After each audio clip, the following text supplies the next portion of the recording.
Okay, this one's a bit of a first for us. This is a retired race car that's returning back to street life, if you will. Typically, when we get a car in, we generally know where the usual suspects are going to be when it comes to the rust and things like that. This one has all those characters, but it's in a fairly good shape car.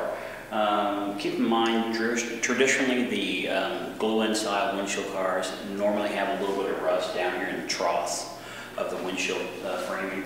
And there's a few other little areas like the quarter windows on the rear. They typically have a little bit of rust on them as well, especially if the car's ever been repainted. It's rare that a shop will put the urethane glazing down in between the stainless steel trim and the actual fresh paint. Normally when that is not happening, shortly after you'll start getting some rust in those areas. This has all those, again, usual suspects. But all in all, this particular car is in pretty good shape. We're kind of looking forward to this one because the person who owns this one is a long-standing friend of the shop, and this car is kind of well known up here in the Northwest as being one of the better race cars out there. So returning it back to civilian life is going to be pretty interesting.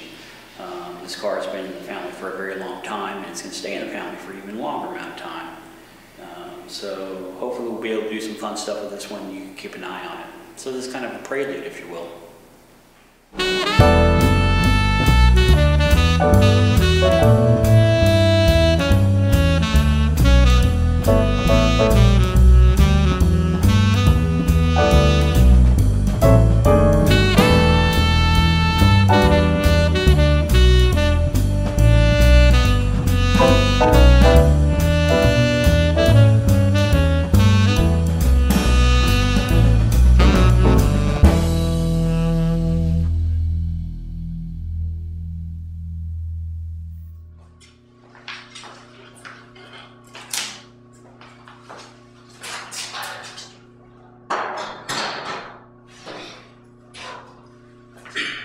Okay, so we're going to get started on painting the retired race cars in the booth right now. And the foundation to any paint job has to be an engineered process from start to finish, okay? And so where we start with this is we always set, as soon as the car comes back from the blaster, the first thing we always do is we put the car in an acid etching primer. Now this is effectively something, once we lay it down, we want the car to be undisturbed for several days at a minimum, preference about 2 weeks, before we apply anything above it, whether it is any metal finishing work, whether it's body fillers or epoxies, anything. The reason we do that is because the minute you disrupt the acid etching process, it stops what it's doing. The longer you leave it undisturbed, the deeper the etching process it becomes. So what you're going to see is we're going to apply acid etch primer all over the car. It's in bare steel now, as you've already heard from us before. Once a car has come from bare steel back into the environment, meaning once it's done blasting, time is clicking against you.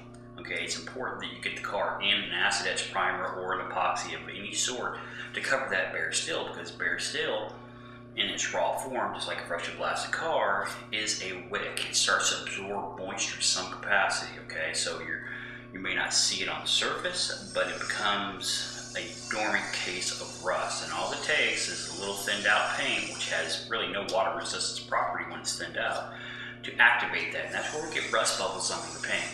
So again, essentially, you gotta engineer yourself through the process. We start with an acid etch primer. Then we do our body work. Then we go into an epoxy to preserve that body work. Then we do the fine tuning of the body work. Then we apply another layer of epoxy over that. We actually put 2 coats of epoxy on that point. We scratch that, put our surfacer on it, block down our surfacer, put a sealer over top of that, color, then clear. Okay, think about that. It's a pretty extensive leveling system from beginning to end. But we find that to be the best solution for long-term preservation of the car. All right, so right now what we're doing is we're going to start with the acid etch priming properties. Our primer, acid etch primer, is a 2-to-1 surface, so start with the mixing cup and we're going to get the acid etch out now.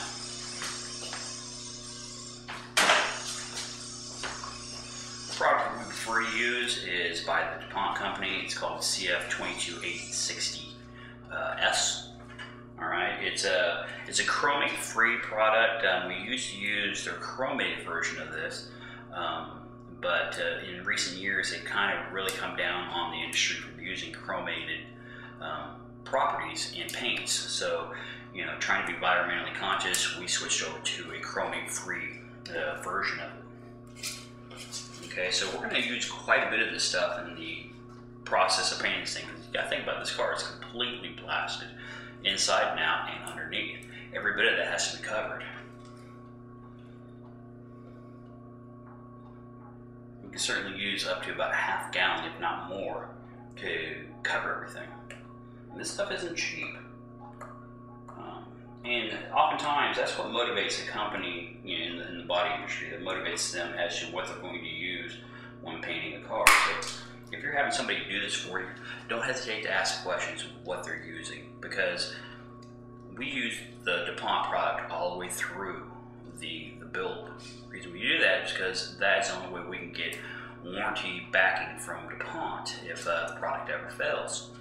A lot of companies, what they'll do is they'll use the expensive stuff on the top, but everything underneath is lesser, inferior products that are cheaper for them to stock. So again, if you're having somebody else do this entire thing for you, don't hesitate to ask that simple question. What are we using for an acid? What are we using for an epoxy? What are we using for a surfacer? What are we using for a sealer? What are we using for a base? And what are we using for a clear? They should all be connected within the construction line of that company. Because again, if your paint ever fails on your car, it's the only way you're ever going to get the manufacturer to warranty it. Now, obviously, whoever's doing the work for you is probably going to warranty it themselves. But this stuff is all designed to work within its own product line. You shouldn't see the paint bounce around. It shouldn't be, well, we use PPG this, we use DuPont that, we use Lacerate this. No, it's all linkable. Everybody does the same thing. They all use product that is linkable within its own system. Okay, so you don't want to see variations of the product line. Now, with that said, every manufacturer has what they call a subset manufacturer that they use. For example, DuPont also uses Nason. Nason is a lesser expensive product line. DuPont usually will warranty that because it's within their realm of construction, okay? But what they wouldn't warranty is if you use a direct competition. In other words, if you had PPG as your primer, but you use DuPont as your paint, they're not going to warranty that. And believe me, they have the ability to know what you use, because they're going to do an analysis on your car to validate what was used, and they can break it down molecularly and tell you exactly what it is. So you're not fooling anybody.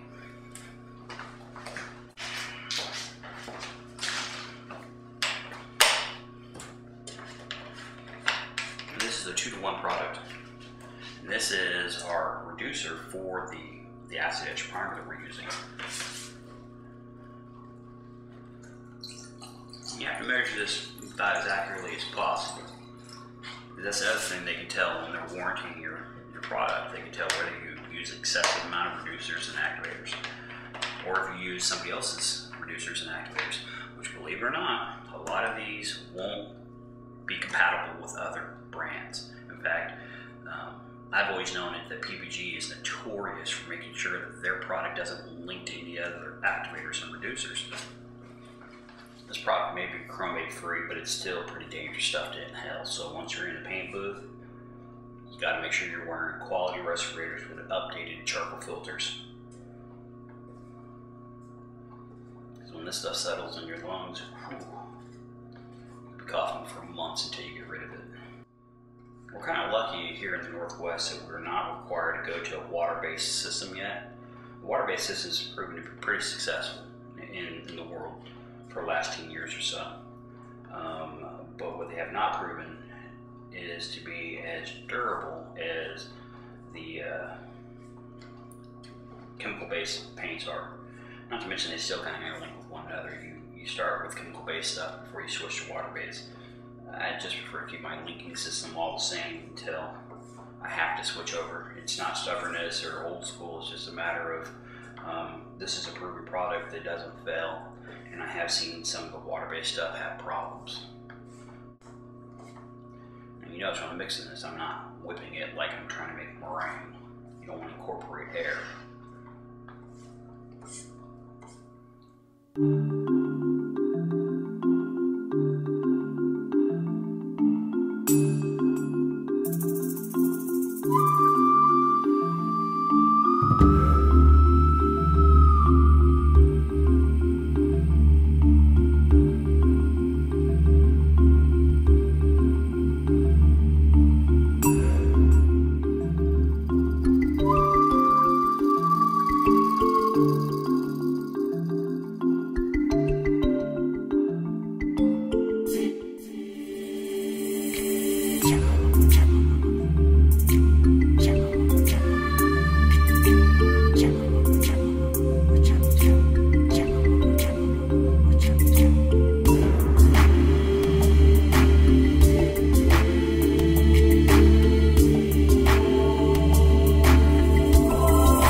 Ciao.